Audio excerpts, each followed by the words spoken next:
Alrighty. I should be going and putting another coat of paint on the van there. I've got into where all the back hinges are for the tailgate.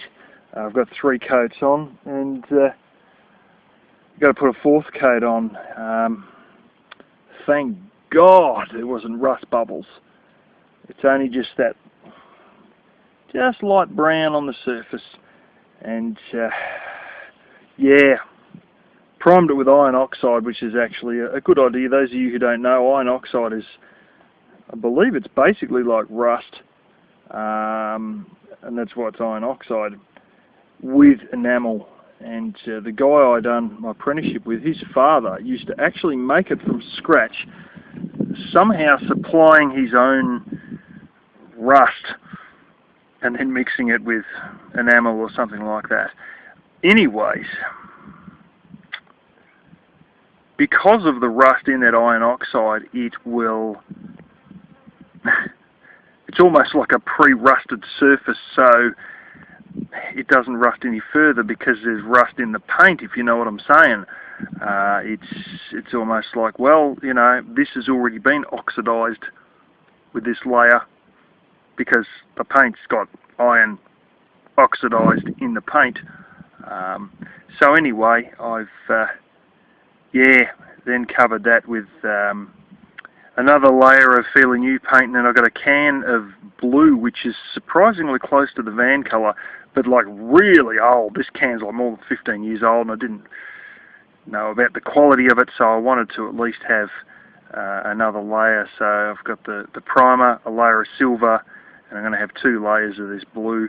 And then that's on the hinges, and then the edge lip where it goes under the van, I'm going to go and give that a blast as well. But I've got to sort of tie the tailgate halfway down, and the gas props keep, you know, sort of pushing it up, so I've got to tie it to get all that, and then mask the frickin' roof up, and oh shit.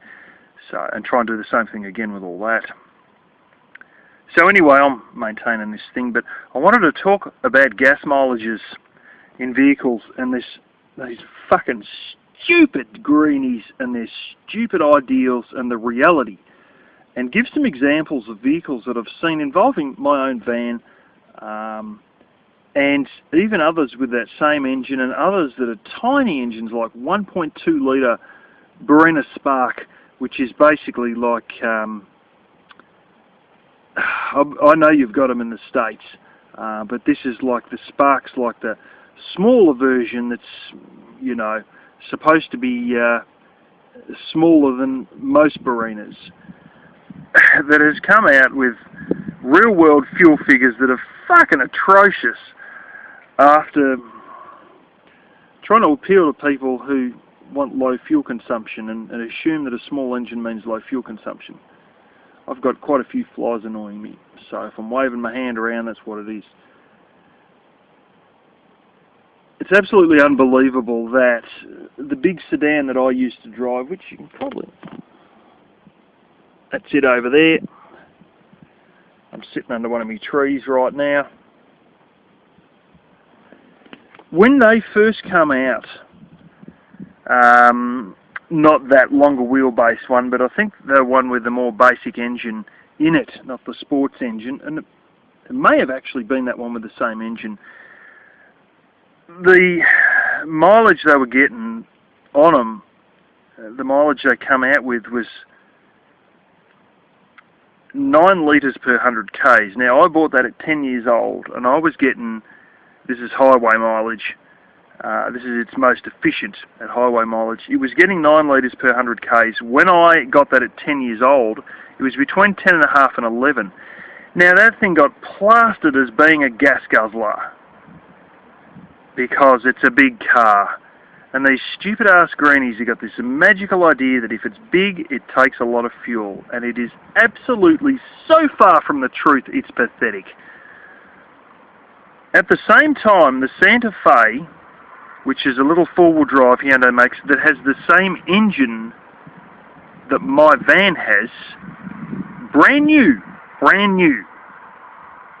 was getting 12.5 litres per 100 k's, and people are going, oh, this is a smaller full drive, it'll take less fuel.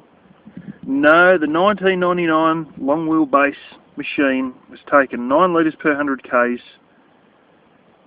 new, and this little full drive 12.5 litres per 100 k's, and the fucking thing's not even half the length.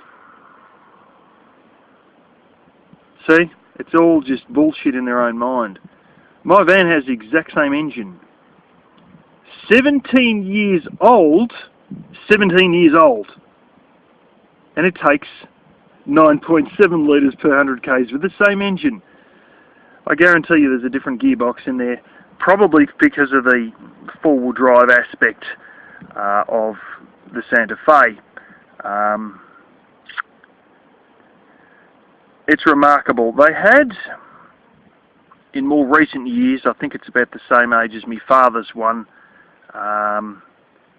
he's run a 2011 Ford with essentially the same block in it that they've had for 30 years. But of course a lot more advanced now, different pistons and stuff like that. During that time, they had this big push by all these Prius driving idiots, or not the ones that drive Priuses, but the ones who push the idea of fuel efficiency, that what they should do is bring out a 4-cylinder version. So they brought out this 4-cylinder version of the common Ford family car, which is a slightly shorter wheelbase than my luxury one that's sitting over there slowly dying. And you know, this is a newer version, and so it's more fuel efficient again, so with all this pushing and shoving, Ford finally bent to all these Greenie dickheads and bought out a 4-cylinder version. But see, there was a couple of drawbacks. They just didn't have the power in the 4-cylinder, so they had to put like a twin turbo in the bloody thing, or something like that. I don't know if it's one of these sequential injection ones, one of these direct injection ones, where it's not that it injects through the opening valve with the injectors sitting in, mounted in the manifold. It's like one that's like a diesel, like the injectors are right in the friggin' head. I think it was one of them. Bit the same technology that you have with your SIDI, GM engines, and your things like your Ford EcoSport. And you know, these ones they're not like an 80 psi injector, they're more like about a 2,000, 3,000 psi injector. So they bought that out, but to get enough power, and really it seems as though it's just part and parcel of SIDI, at least for the Fords, they always have like a twin turbo with them. Almost like if you want a good diesel, you're going to have to get a turbocharger with your diesel to make it good. It's the same with these ones. Anyway, I'm fairly certain it was one of those type of engines. And they spent a lot of money, like shitloads, developing this thing. But see, there's a drawback to it all. You can't tow. You can't tow a fucking thing with them. And that's part of what happens when you get this 4-cylinder engine. So they praise this thing up as being the next friggin' Mandela or the next Gandhi or something. They went on and on about this thing like, oh, finally we can have a small non-gas guzzling engine in a big car. All the big car people can finally repent of their gas guzzling sins. And the efficiency change was fucking hopeless. It was 0.9 of a litre. Like a few big glasses. 2 big glasses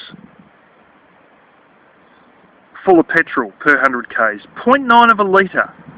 It wasn't like 4 litres per 100 k's. It was 0.9. Not even 1 litre per 100 k's difference. They went on and on about this thing. We've got a bit of wind blowing here, so I'll have to put my finger on the mic. They went on and on about this thing like it was, you know, the second coming of Christ. Come out in the middle of one year there, and they, oh, well, we can't really judge, you know, people are a bit sceptical, and, you know, it hasn't had a full year to sell. So we've got to wait till it's been selling for a whole year, and then we'll get figures on it, or the, you know, the full second year of its. In a whole 12 months, in a car market that probably sells at least 500,000 new cars a year, they sold 1,280. That's right. That's right. 1,280 of these large cars with a small engine. Holy shit! They would not, absolutely wouldn't have covered even a quarter of their development costs for that engine, all because of bending to these idiots who push for what should happen. Leftists who would rather force the market versus let the market force the product. They want to force the product first and then say, well, the market will take it if you make it. And the market didn't give a fuck. Primarily because, well, it was a tried and true engine that's been around for so many years versus, well, something that hasn't.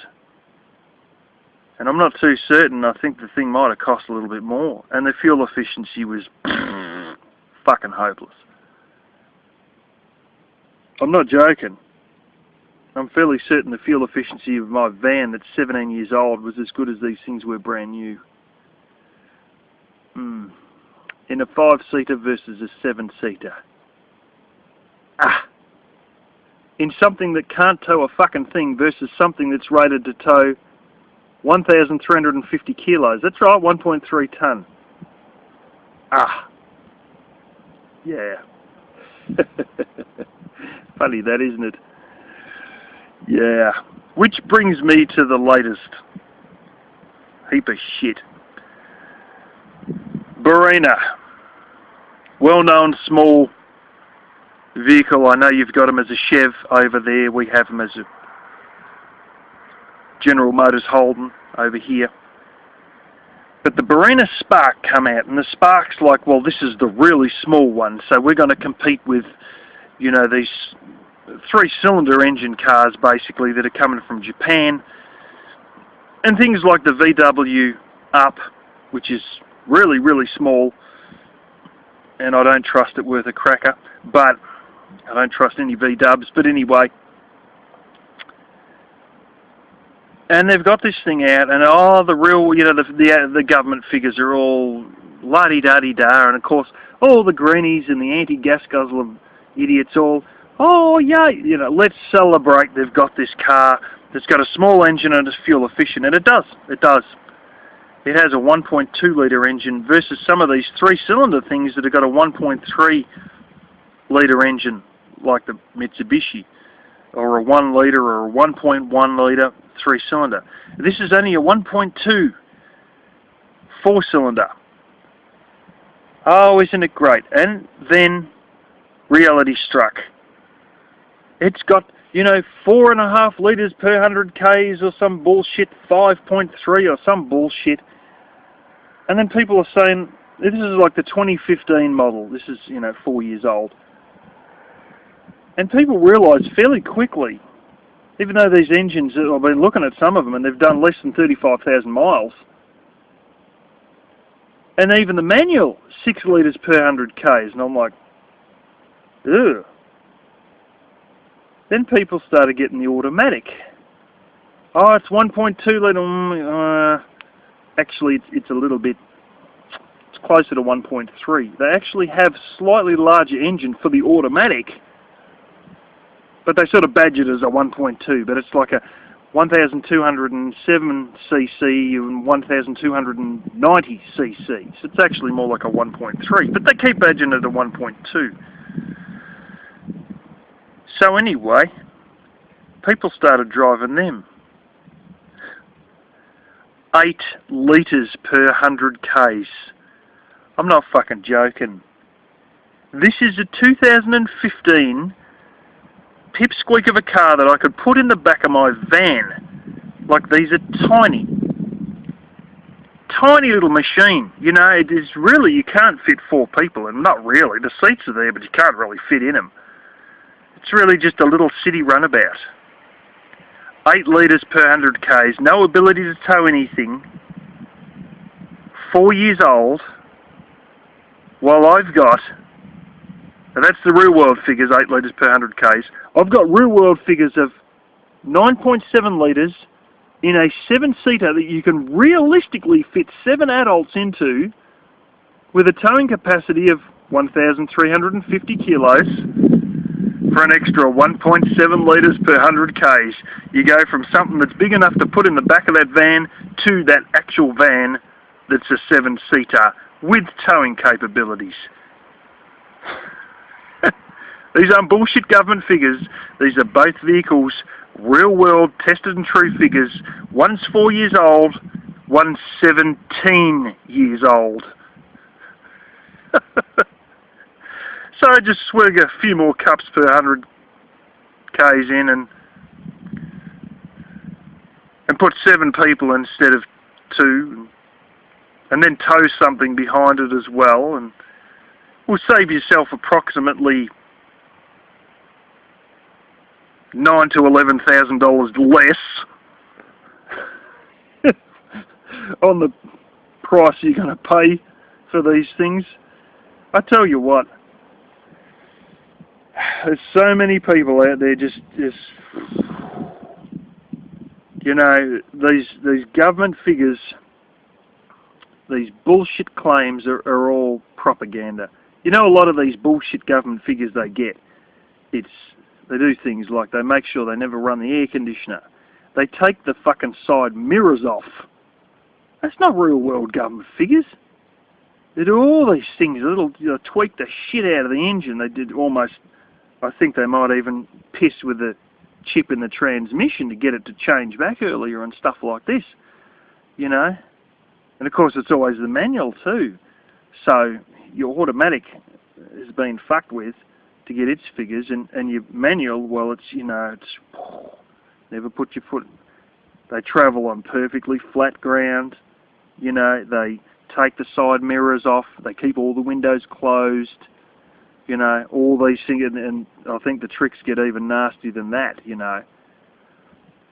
Try and drive in a straight line so the bloody power steering isn't taking any more effort, and all this sort of bullshit, you know. And then the real world, and that's all the, perfect figure, and then the real world figures come out, and yeah, well, what they can do with the prototype, taking the mirrors off, doing this, doing that, is not what you have with your production model in real world scenarios with the mirrors actually attached. Anyway, it's my little waffle on people smoking crack on their bullshit figures, and how all these greenies get so dragged. Consider the Prius, you know, 2/3 of a mile on batteries.